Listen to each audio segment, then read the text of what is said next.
My Lords, I speak to move Amendment 37 and 50 in my name, also signed by the Noble Lord Jermyn, and I'm grateful for his support.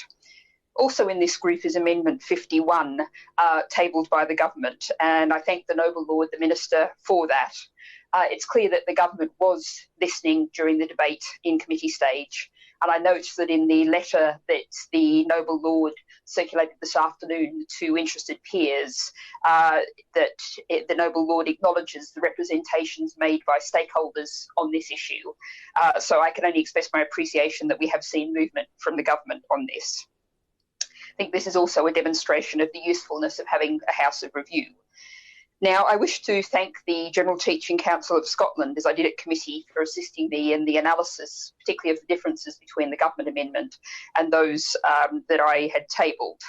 And I also note and thank the Noble Lord Fuchs of Cumnock, with whom I consulted about this matter as a former chair of the Education Committee and a member of the General Teaching Council of Scotland. And I note that he empowered me to say that he supports the push to see that the full powers of the General Teaching Council of Scotland are retained. I do, however, at the moment wish to retain the possibility of taking 37 and 50 to a vote, depending on the answers to two questions that I wish to put to the Noble Lord the Minister, of which I've given him prior notice.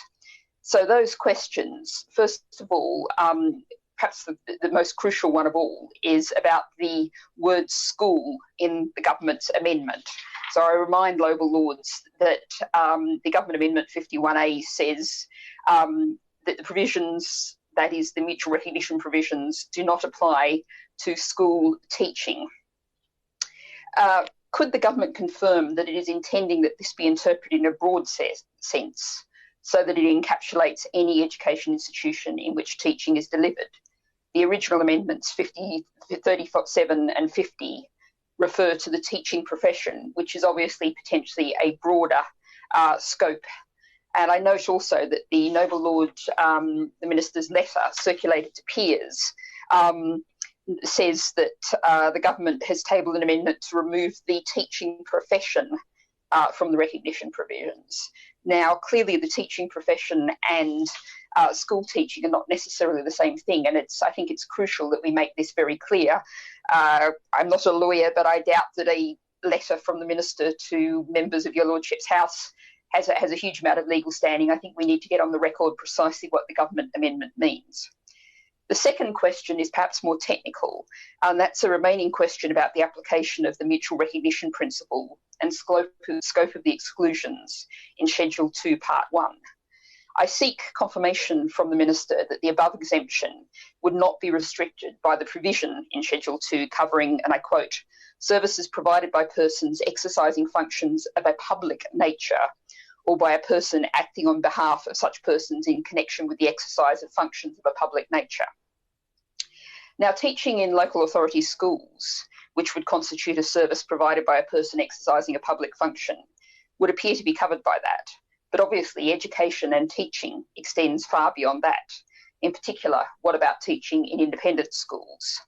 Teaching is not solely carried out in a public service context, which casts doubt on how the exclusion applies in the context of teaching services as a whole.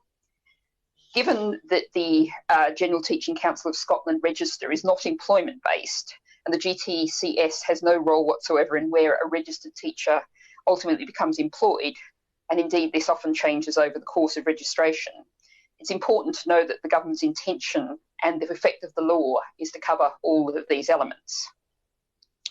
Now, I focused here particularly on the Scottish case, and I believe the Noble Lord, Lord Jermyn, will be addressing particularly Welsh issues. But I hope that the government is also taken full account of the particular situation of Northern Ireland and the teaching profession there. And finally, I'd like to ask a final question of the Minister, a somewhat broader question. In the committee stage, I noted that it would appear there are also issues potentially with other professions, particularly social work, but there may well be others. And I would ask the Minister to confirm that the government has fully consulted with all of the professions who may have different arrangements, sometimes long-term continuing arrangements in the devolved nations regarding registration or qualification requirements. And if the Noble Lord the Minister is not able to answer now, perhaps he could write to me about that question. And I note really the comments made in the last group by the Noble Lord, Lord Stevenson of Balmacara. We are, for being at this stage of the bill, still left with very considerable uncertainties, very considerable concerns, a real lack of clarity, which has to be a worry given the importance of this bill and the importance of these issues and the pressing nature of the deadline that's approaching us. I beg leave to move, my lords.